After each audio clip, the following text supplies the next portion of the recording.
అందరికీ నమస్కారం. తెలుగు వాయిస్ ఛానల్‌కి స్వాగతం. ఈనాటి మన కథ ప్రకృతి ధర్మం. ఉదయం నిద్రలేచి స్నానపానాదులు ముగించి ఆకలిగా ఉండటంతో వంటగదికి వెళ్ళిన 60 ఏళ్ల మీనాక్షి గారికి పాత్రలన్నీ ఖాళీగా కనిపించాయి. కొడుకుకి ఫోన్ చేసింది. బాబూ కిషోర్, మీరు ఇంటికి తిరిగి ఎప్పుడు వస్తున్నారు? మీరు ఇంట్లో పెట్టి వెళ్ళిన రేషన్ అయిపోయింది. నిన్న రాత్రి నుండి నేను ఏమీ తినలేదు. వారమయ్యింది కదా, మీరు వచ్చేస్తారు అనుకున్నాను. నా దగ్గర డబ్బు కూడా లేదు కిషోర్. నేనేమి తినాలిప్పుడు? చుట్టుపక్కల వాళ్లను తినడానికి అడిగితే కోడలు కోప్పడుతుంది. కానీ ఆకలికి తట్టుకోలేకపోతున్నాను అంటూ కన్నీరు కారుస్తుంది మీనాక్షి. అమ్మా, ప్రతి దానికి ఏడుస్తుంటావెందుకు? మేము తిరిగి వచ్చేదాకా సరిపడా రేషన్ నీ కోడలు ఇంట్లో సిద్ధం చేసింది. మేము ఇక్కడికి వచ్చి వారమే కదా అయ్యింది. అంత తొందరగా రేషన్ అయిపోగొట్టేశావా? అత్తయ్య మామయ్య పెళ్లిరోజు పార్టీ జరుగుతుంది. ఇంటి అల్లుడిగా పార్టీ ఏర్పాట్లు చూసుకుంటున్నాను. ఊరికే ఫోన్ చేసి సతాయించకు.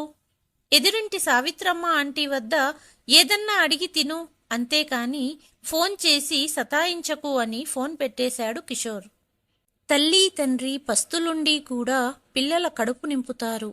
అలాంటిది ఇప్పుడు తన అత్తామామల ముందు తల్లిని నిర్లక్ష్యం చేస్తున్నాడు కొడుకు అనుకుంటూ మీనాక్షి కళ్ళు చెమ్మగిల్లాయి. కాని ఆకలితో కడుపు నొప్పిగా ఉంది. ఇప్పుడేం చెయ్యాలి అనుకుంటూ ఎదురింటి సావిత్రమ్మ వద్ద ఆ రోజుకి కావలసిన బియ్యం, కందిపప్పు అడిగి తెచ్చుకొని వండుకొని తినింది. కాని ఎన్ని రోజులు ఇలా అని ఆలోచిస్తున్న మీనాక్షికి ఒక ఐడియా వచ్చింది. ఇంటి వెనక పెరట్లో పూసిన పూలను రోజూ దగ్గర్లోని దేవాలయానికి వెళ్లి అమ్మేది. వచ్చే డబ్బులు కనీసం తనకు తినడానికైనా సరిపోయేవి. తెలిసిన వారు చూస్తారని తన ముఖాన్ని చీర కొంగుతో కప్పుకునేది. అలా ఒక వారం గడిచింది. కొడుకుకు ఫోన్ చేసినా లిఫ్ట్ చేయటం లేదు. ఇక తప్పక మీనాక్షి రోజూ పూలను అమ్మేది. దర్శనానికి వచ్చే భక్తులు మీనాక్షి వద్ద పూలు తీసుకోవడానికి అలవాటు పడ్డారు. కాని రోజూ దేవాలయానికి వచ్చే ఒక భక్తుడు మాత్రం పూలు కొనడానికి మీనాక్షి వద్దకు వచ్చినప్పుడు భయంతో కొంగు కప్పుకొని మొహం కనపడకుండా మరింత జాగ్రత్త పడేది మీనాక్షి. ఒకరోజు ఈదురుగాలులతో కూడిన వర్షం పడింది.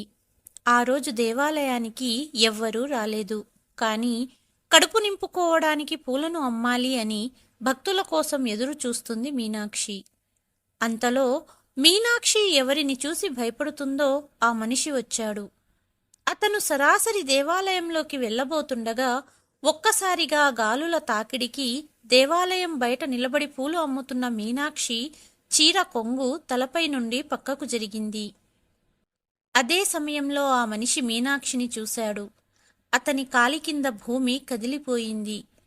మీనాక్షి తొందరగా చీరకొంగు తలపై కప్పుకొని భర్త మరణించాక ఇలాంటి పరిస్థితులను ఎదుర్కోవలసి వస్తుంది అని కలలో కూడా ఊహించలేదు అనుకుంటూ కన్నీటితో అక్కడి నుండి నడకవేగం పెంచుతూ ఇంటివైపు బయలుదేరింది.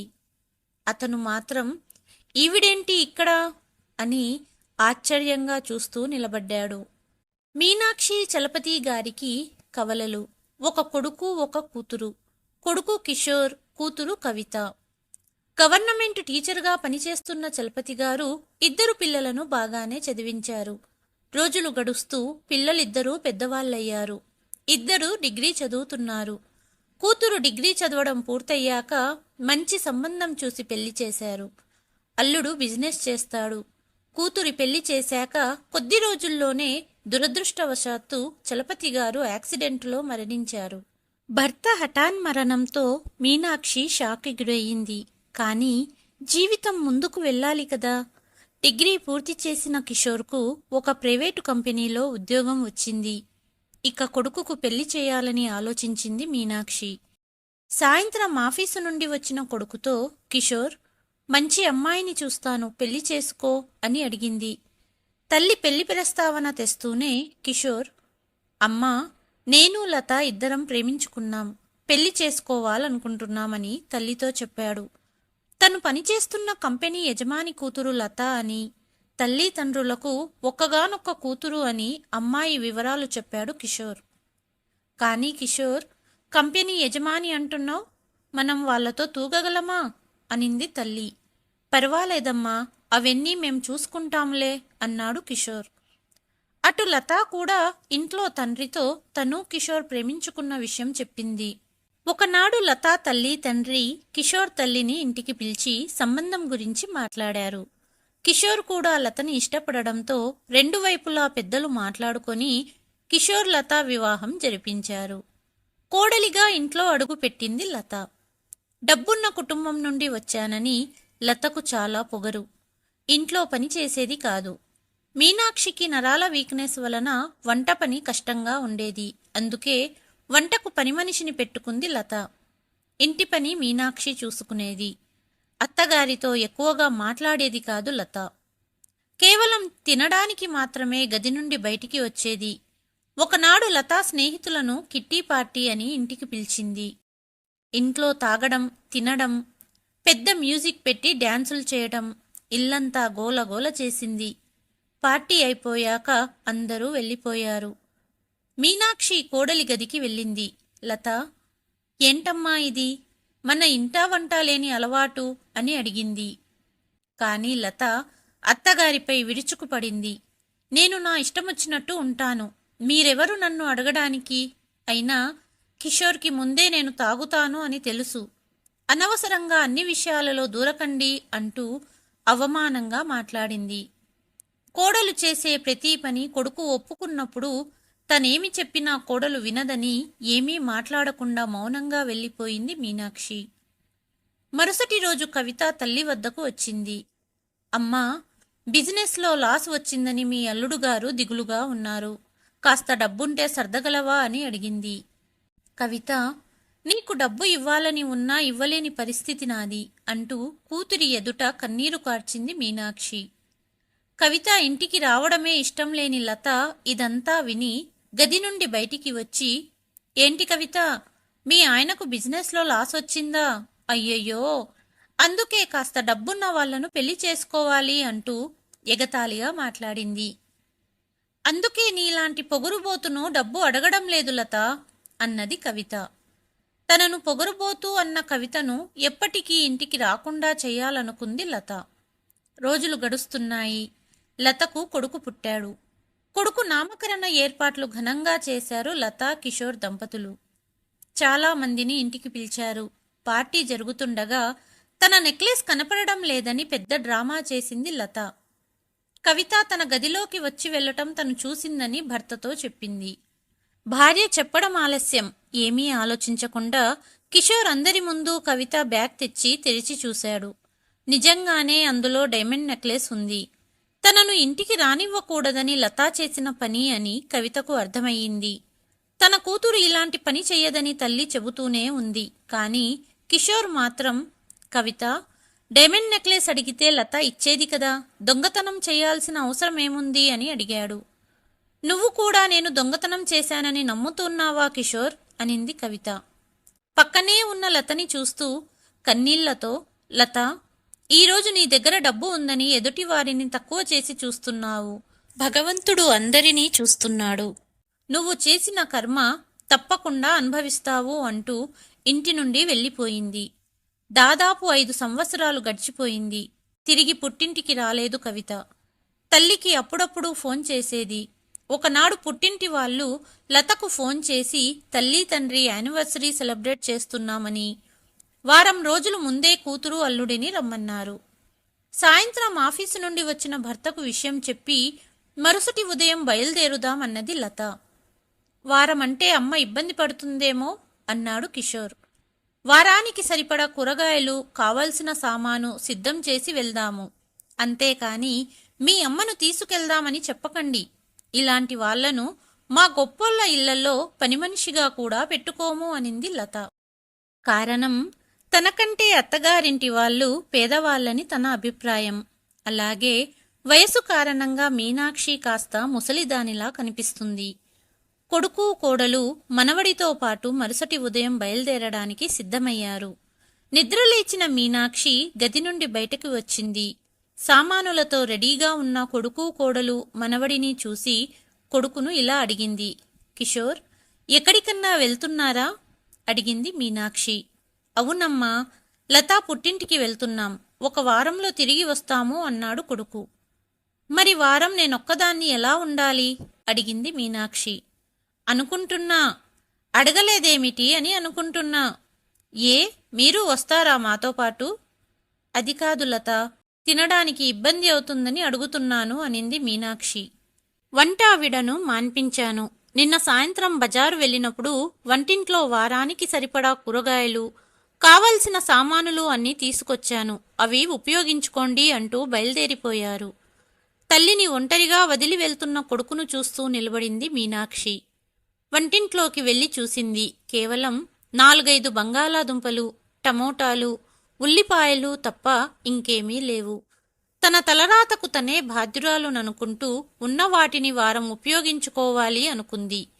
ఎలాగోలా వారం గడిచింది.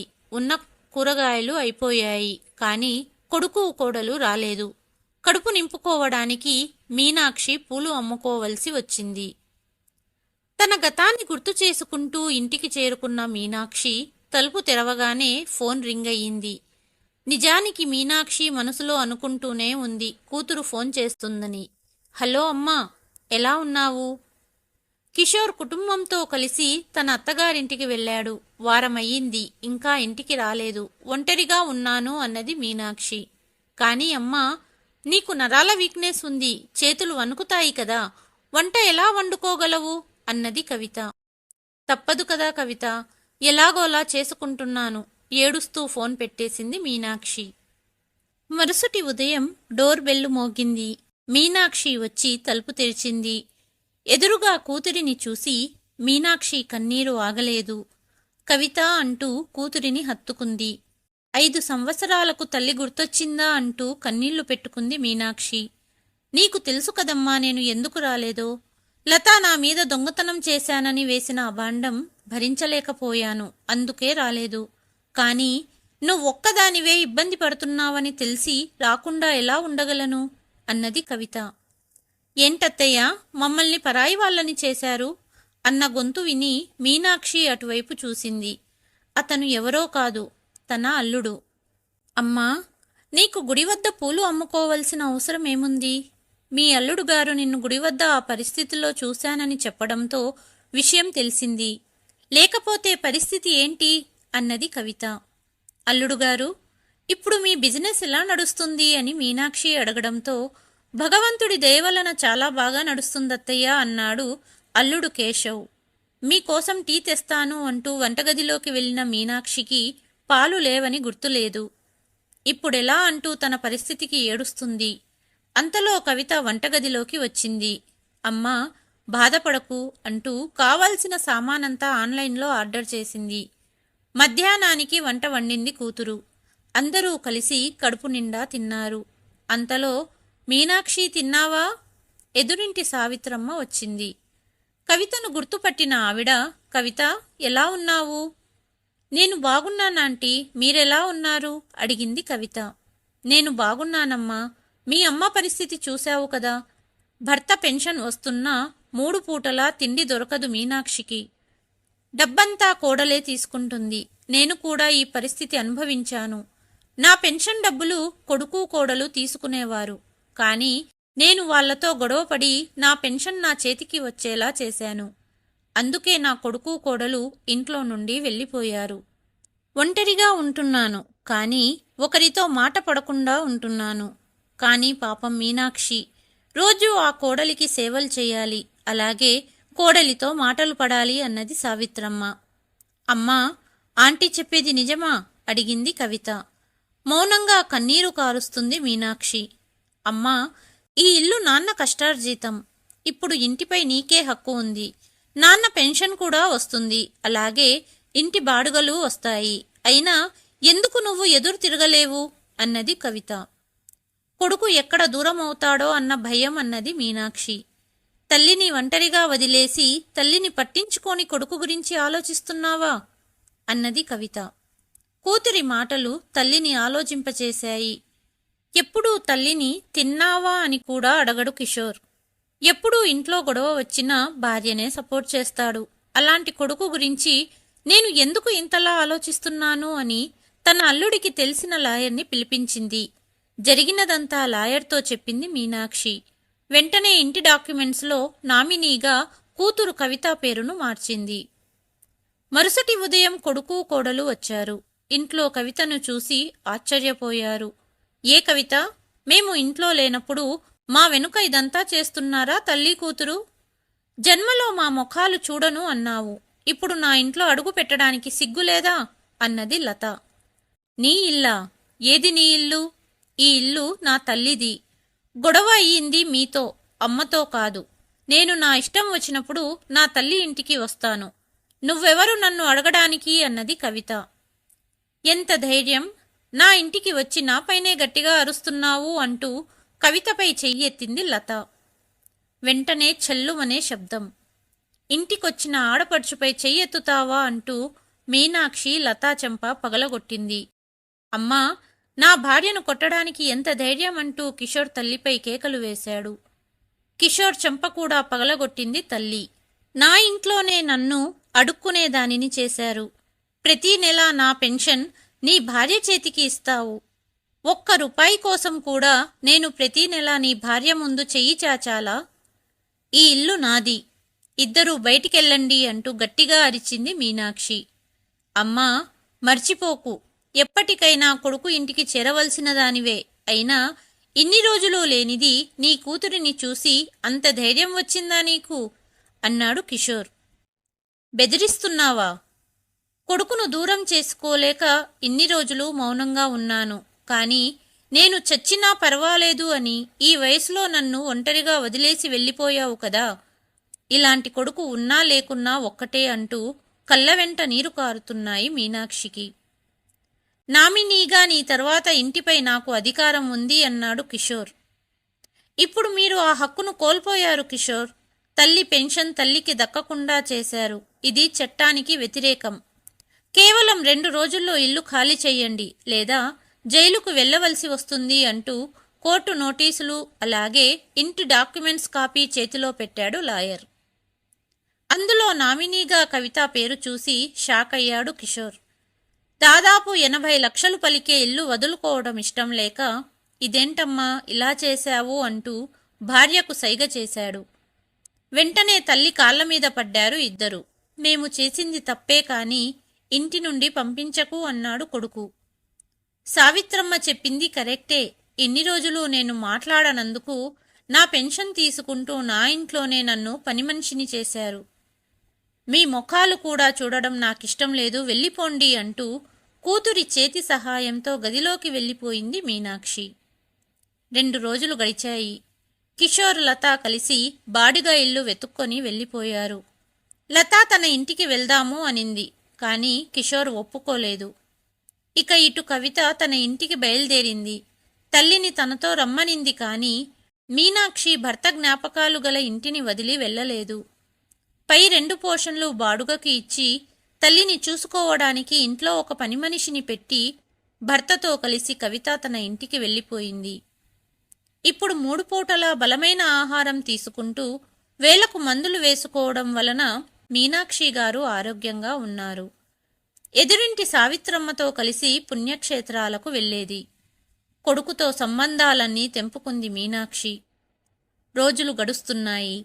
కిషోర్ కొడుకు పెద్దవాడయ్యాడు. పెళ్ళీడుకొచ్చిన కొడుకుకి గొప్పింటి సంబంధం చూసి పెళ్లి చేసింది లత. కోడలు రేఖ. చాలా మోడ్రన్ ఆలోచనలు గల అమ్మాయి. ఇప్పుడు లత, కోడలు రేఖ ఒకే రకమైన బట్టలు వేసుకోవడం, ఇద్దరూ తాగడం తిరగడం చేసేవారు. కిషోర్కు భార్య పనులు నచ్చేవి కావు. లత, ఇంత వయసొచ్చింది, ఇక నుంచైనా ఇంటి పట్టునే ఉండు అనేవాడు. కానీ లత కిషోర్ మాటలు వినేది కాదు. భార్య ప్రవర్తన వలన రాను రాను కిషోర్ తాగుడుకు అలవాటు పడ్డాడు. ఇప్పుడు తల్లి విలువ తెలిసొచ్చింది, కానీ పరిస్థితులు చెయ్యి దాటిపోయాయి. తాగుడు కారణంగా కిషోర్ మరణించాడు. భర్త పోయిన దుఃఖంలో లత పార్టీలు అంటూ తిరగడం మానేసింది. ఇప్పుడు లతా ముఖం రంగు తగ్గి ముసలిదానిలా కనిపిస్తుంది. ఇక అప్పటి నుండి రేఖ లతపై పెత్తనం చెలాయించేది. ఒకనాడు రేఖ పుట్టినరోజు పార్టీ ఇంట్లో ఏర్పాటు చేశారు. మా పుట్టింటి వాళ్ళు పార్టీకి వస్తున్నారు. మీలాంటి వాళ్లను ఇంటి పనిమనిషిగా కూడా పెట్టుకోరు. మీ గది నుండి బయటికి రావద్దని చెప్పింది కోడలు. తాను చేసిన కర్మ భగవంతుడు చూపుతున్నాడని తెలిసొచ్చింది లతకు. గదిలో నీళ్లు అయిపోవటంతో తెచ్చుకోవడానికి వెళ్లిన లతను పార్టీకి వచ్చిన వాళ్ళు కొందరు చూశారు. మీ అత్తయ్య గదిలోనే ఉందా అని రేఖను అడిగారు. అత్తయ్యకు ఆరోగ్యం బాగాలేదని రేఖ అబద్ధాలు చెప్పింది. పార్టీ అయిపోయింది. అందరూ వెళ్ళిపోయారు. గదిలో ఉండమన్నాను, అందరి ముందుకు రావాల్సిన అవసరం ఏంటి అంటూ రేఖ లతను తిడుతుంది. లతా కొడుకు కూడా భార్యకు సపోర్టుగానే మాట్లాడాడు. ఎందుకొచ్చావమ్మా బయటకు అంటూ తిట్టాడు. ఏమీ మాట్లాడకుండా లత గదిలోకి వెళ్ళిపోయింది. మీ అమ్మతో నేను అలసిపోయాను. మీ అమ్మను వృద్ధాశ్రమంలో వదిలిరండి అన్నది రేఖ. సరే, రేపు వదిలి వస్తాను అన్నాడు భర్త. మీ అమ్మతో నేను అలసిపోయాను. మీ అమ్మను వృద్ధాశ్రమంలో వదిలిరండి అన్నది రేఖ. సరే, రేపు వదిలి వస్తాను అన్నాడు భర్త. తన గది నుండి కొడుకు మాటలు విన్న లత మరుసటి తెల్లవారుజామున ఇంట్లో నుండి వెళ్ళబోయింది. అంతలో హాల్లో ఉన్న టేబుల్ తట్టుకొని టేబుల్ పడిపోయింది. ఆ శబ్దానికి నిద్రలేచిన కొడుకు కోడలు గది నుండి బయటికి వచ్చారు. దొంగ దొంగ అంటూ కేకలు వేసింది కోడలు. అంతలో లైట్ వేసిన రేఖ భర్త తల్లిని చూశాడు. అమ్మా, నువ్వా అన్నాడు. మీ అమ్మ దొంగతనం చేసి పారిపోతున్నట్టుందండి అన్నది రేఖ. తన ఆడపడుచు మీద దొంగ అనే అభాండం వేసిన రోజులు, కవిత చెప్పిన మాటలు గుర్తుకు వచ్చి గట్టిగట్టిగా నవ్వుతూ కింద పడిపోయింది లత. డాక్టర్ వద్దకు తీసుకెళ్లాడు కొడుకు. పేషెంట్కు మెలకువ వస్తేనే ఏదన్నా చెప్పగలము అన్నారు డాక్టర్. కానీ మెలకువ వచ్చాక లత ఎవరినీ గుర్తుపట్టలేకపోయింది. మతిస్థిమితం తప్పి పిచ్చిదానిలా మాట్లాడుతున్న తనను పిచ్చాసుపత్రిలో జాయిన్ చేశాడు కొడుకు. తెలుగు వాయిస్ ప్రేక్షకులకు చిన్న విన్నపం. నా కథలను ఎవరు ఆదరిస్తున్నారో మీ పేరుతో పాటు మీ ఊరి పేరు కూడా కామెంట్లో తెలియచేయండి. తద్వారా నా కథలను ఎవరు ఆదరిస్తున్నారో నాకు తెలుస్తుంది. ఈ కథ కనుక మీకు నచ్చితే please like, share and subscribe to Telugu voice. మరి ఒక కథతో మళ్ళీ మీ ముందుకు వస్తాను. అంతవరకు సెలవు.